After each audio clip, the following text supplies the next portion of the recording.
పోసిన దుస్థితిని, దయనీయమైన స్థితిని రైతాంగానికి కల్పిస్తున్నారు. మళ్ళీ పాత పద్ధతిలో 2014 కంటే ముందు కేసీఆర్ రాకముందు ఏ పద్ధతుల్లో అయితే ఉండేనో రైతాంగం పరిస్థితి ఇవాళ అక్కడికి వచ్చింది, ఆ స్థాయికి దిగజారింది.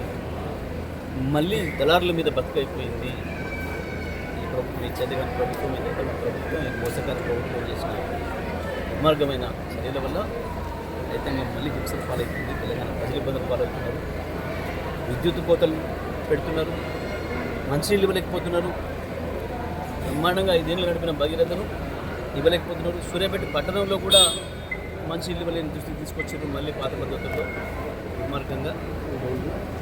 మరి వెంటనే మంచినీళ్ళ విషయంలో కావచ్చు, రైతుల యొక్క వరిధాన్యం కావచ్చు, మొక్కజొన్న కొనుగోలు విషయంలో కావచ్చు వెంటనే చర్యలు తీసుకోవాలని, అదేవిధంగా ఆర్టీసీ విద్యుత్ కార్మికుల సమ్మె కూడా, విద్యుత్ ఆర్టిజన్లు ఎవరైతే ఉన్నారో వాళ్ళకి ఈరోజు మాట ఇచ్చి ఆ రోజు మేనిఫెస్టోలో పెట్టి వాళ్ళతో మద్దతు తీసుకున్నారు.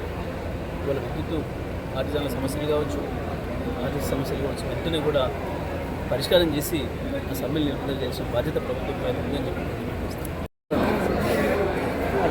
ఓకే. మీడియా మిత్రులందరూ నమస్కారం. ఈరోజు సూర్యాపేట నియోజకవర్గంలో కళ్యాణ లక్ష్మి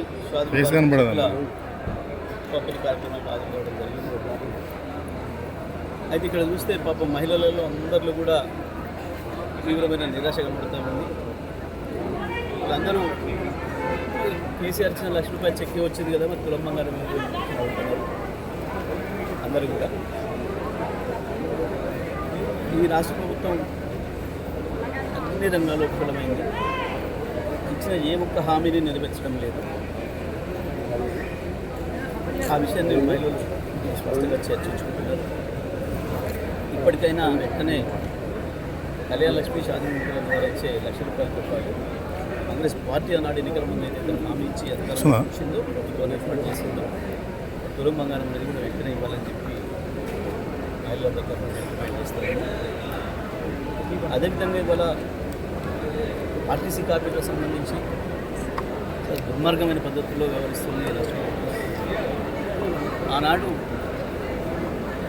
కాంగ్రెస్ పార్టీ మేనిఫెస్టోలు పెట్టడమే కాకుండా కార్మికుల వద్దకు వెళ్ళి మేము కాంగ్రెస్ పార్టీనే కార్మికుల కుటుంబం, మేము ఆర్టీసీ కుటుంబం అని చెప్పి మాట్లాడి నమ్మబలికి వాళ్ళందరితో ఓట్లేయించుకొని వాళ్ళ దారుణంగా హింస పెడతారు. వాస్తవానికి వల్ల కార్మికులు ఆర్టీసీని సమ్మకపోయేటట్టు చేసిందే కాంగ్రెస్ పార్టీ ప్రభుత్వం పథకం ప్రకారం. అంటే ఆ మహిళల్లో పెట్టిన ఫ్రీ బస్ ఏదైతే ఉందో ఆ పథకాన్ని కూడా ఎత్తేయాలని కుట్రతోనే ఇవాళ వీళ్ళు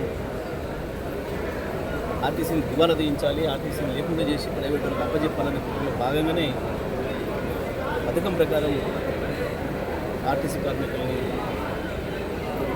హింసల పాలు చేసి వెట్టి చాకిరీ కూలీల కంటే అధ్వానంగా తయారు చేసేసి బలవంతంగా సమ్మెను చేశారు. మరి ఇప్పటికే మనం చూస్తున్నాం ఆత్మహత్య ప్రయత్నాలు. పూర్తిగా కాంగ్రెస్ పార్టీనే బాధ్యత వహించాలి. ఆర్టీసీ కార్మికుల దైన్యమైన స్థితికి కారణం కాంగ్రెస్ పార్టీనే. వెంటనే ఇప్పటికి ప్రభుత్వం కన్ను తెరిచి చేసే తప్పును సరి చేసుకొని వెంటనే కార్మికులను చర్చలకు పిలిచి వాళ్ళ న్యాయమైన డిమాండ్లను అంగీకరించి సమ్మెను సంప్రదాయాలని డిమాండ్ చేస్తూ ఉన్నాం. అదేవిధంగా వడ్ల కొనుగోలు విషయంలో కూడా ఇలా ప్రభుత్వం కారణంగా ఫెయిలైంది. మొక్కజొన్నల విషయంలో కూడా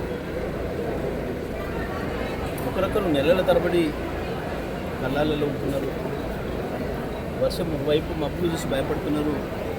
మబ్బులు వస్తే ఒకప్పుడు సంతోషపడాల్సిన రైతు ఇవాళ రైతు గుండెలో గుబులు మొదలవుతుంది. మబ్బులు చూస్తే ఎంత కష్టపడి పండించిన ఆ పంట మళ్ళీ నేలపాలైపోతుందని చెప్పి ఇప్పటికీ అనేక రకాల వంకలు పెట్టి ప్రజలు రైతుల్ని కొనుగోలు చేయకుండా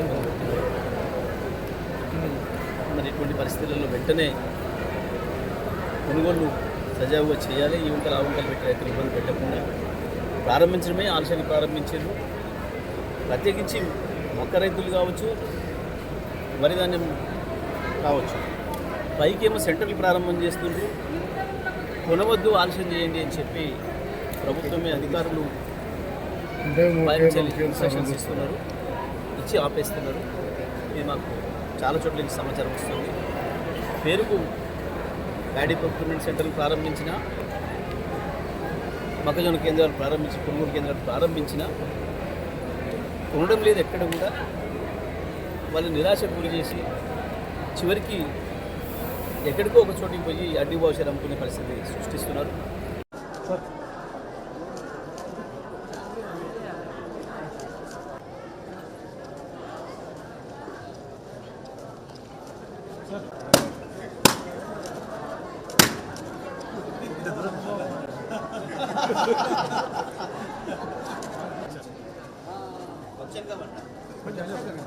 మీరు వెనక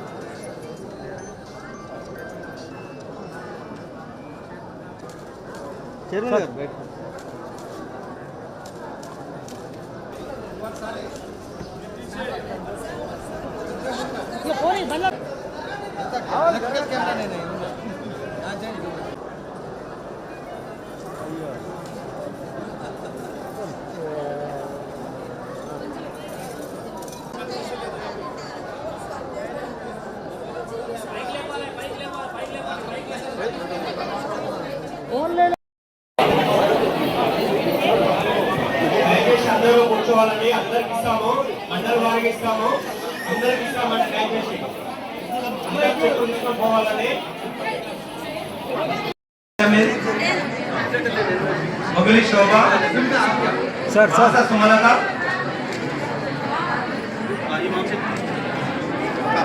దూరమ్మ ఇదా ఇదా ఇదా ఒకరి జాగనమ్మ మేడం మేడం ఉండండి సార్. ఓకే